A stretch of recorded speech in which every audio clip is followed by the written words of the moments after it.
Marriage and retirement, I have one word for you. It's brutal.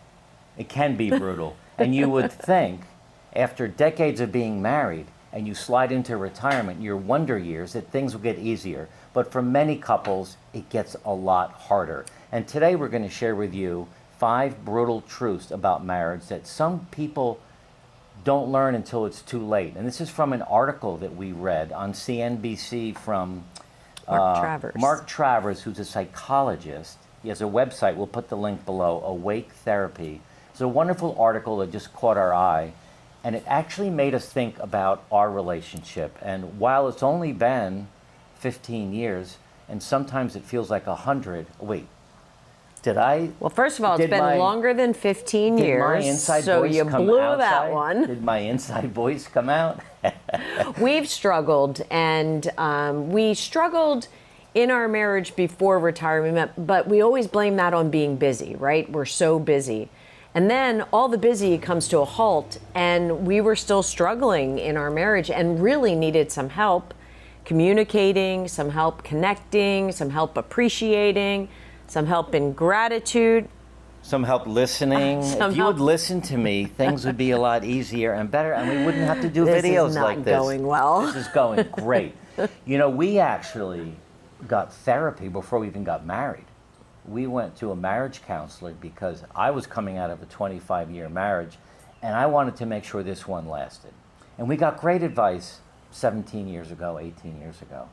But even today, how many years is it? You said I got it wrong. It's been a long time. It's been a long time. Feels like 100. We still feel like we need help, and this article drew us in because it's right. The 5 points that are in here, we think about all the time. Right. I mean, we're not technically getting therapy right now, but I guess in a way we are, because we do a lot of reading, we talk to a lot of professionals, we share our stories on this YouTube, and I'm sure many of you watching this video as well are wondering, couldn't it be better? So, well, the other thing that I would say is we've gained skills over time, right? And that's really the crux of growing together and growing as you age, is like learning skills, you know, and implementing them over time to help the situation. Right. We had a terrible situation last Friday. Mark was in a downward spiral. wait a second.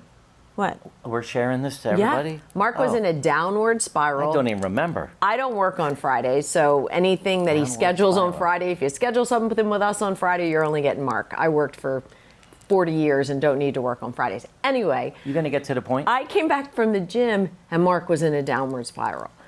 And I said to him, why don't we give you 3 options? 1, let's sit down and talk about what's going on and can I help you? Mm-hmm. Option number 2 was, can I take anything off your plate? Just take it from you and take it off your plate. And the third one was, or do you want me just to leave you the bleep alone? And he kind of looked at me and he said, you know what? I actually think you just need to leave me alone today. So I grabbed the dog and we headed out for a couple hours and left you alone. But the whole point to that was... the whole point wasn't that I was in a downward spiral. No, the whole point... It was that you were being kind and loving. The whole point was we learned those skills over time. Yeah. And you can learn those skills over time. Okay, let's get to the article. I think we should spend an hour on my downward spiral and what caused it. We could. We could. All right.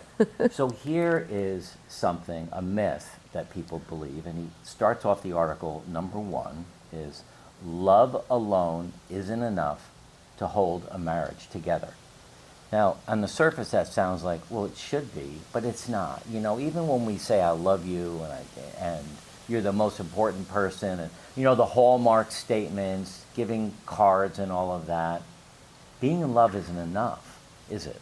It isn't, you know, because, you know, love takes on various stages and various meanings during various seasons of your life. And, I love that. I love that. That's really good. And so, like, you know, love is different today than it was 20 years ago when we met, right? Mm-hmm. So the love alone, the evolution of love could be a real building block for your marriage moving forward. But again, it has to be the evolution. it's rarely the same love from all those years ago. Yeah, and at the end of this, we're going to give you, I think, 3 or 4 tips on what you can do to work on your relationship. But this idea of love isn't enough. What happens is emotions fade. Like the kind of love that we had when we first were physically attracted to each other. Are you still physically attracted to me? Wow, this is going south in a hurry, folks. So the emotions are different. So it like matures like a fine wine, right? How's that? Wine. Very You're like nice. like a fine wine or a stinky cheese. Anyway, So I think the point though is daily connections, keeping your evolutionary love alive is work. And you have to be up for the work. You just can't say, well, I love my husband, it's going to be fine. Or I love my wife, it's going to be fine. the next one he has in the article is, and I struggled with this at first. He says, you're going to fight, ... a lot. And you know what? I don't think I fought much in my first marriage. I don't really know. But we fight in this one. And even last Friday when I was in my downward spiral, I wouldn't call that a fight, but I would say that I needed alone time. I needed space. And actually it didn't turn into a fight because I was actually able to hold back and you were really kind and patient and giving me the space. But I think fighting is okay. You're a good fighter. Well, fair fighting is okay. By the way, the garbage truck is coming around, so I'm sorry about the noise. Fair fighting is okay. You know, fighting and going nasty, fighting and name calling, fighting and being hurtful is not okay. Right. But fair fighting is okay. You know, my mom used to say to me, you know, I would have made a good lawyer because I can counterpoint anything, Right. which is not always a good skill to have. Right. Well, not fighting might mean that you're avoiding the problem. And that just builds and festers and makes it work. Right. Fighting can actually reveal some unmet needs, right? Yeah. I mean, we both have needs and we don't always, there's recycling going on now. I hope this isn't really bad. And I think that healthy couples, and I'll call us a healthy couple, we fight with respect. Right. We don't call it fighting, we call it discussing, but in this article he said you're going to fight a lot, and he's right. You are. The next point is, and he made this very clearly in the article, you know, your partner is not going to meet all of your needs as a human. It's very difficult for one human to meet all of the needs of another human. Well, he says your partner won't and can't. Right. So you can't expect it. You can't expect it, You right. can't expect it. And I think that's where, I think we're pretty good at that. Jody has her circle of friends. I have my circle of friends. I have the things that I do outside of our marriage and outside of this business. You have those things too. And without that, we'd be looking at each other 24/7 going, what are we going to do now? And that's not meeting my needs. Yeah. I can't expect you to have a discussion with me about some of my deepest inner feelings. Sometimes I need to have that with another man, a safe place, someone who's just going to listen and be as understanding. Some of the things I might want to share might hurt your feelings, and I wouldn't want to do that. What do you mean? Okay. You want to get into it now? Yeah, what's something that you share that hurts my feelings? I think that the idea that I'm going to have to call Tom up your and figure partner out what you're won't- sharing. Your partner won't and can't meet all your needs. You need outside friends. You need Yeah. outside interests. Yep. Two whole people together can build a strong marriage, but you also need to have some outlets outside of that. All right. The third, where are you? The fourth one. thing. Without constant maintenance, your marriage will crumble. Now, you could be watching this and you could disagree, and that's fine. This is his article. This is his statement. I agree with And that I point, will though. say, I agree with it 100%. Yeah. And we work on our marriage every single day. We worked on it last Friday when I was having my meltdown. That was why the face?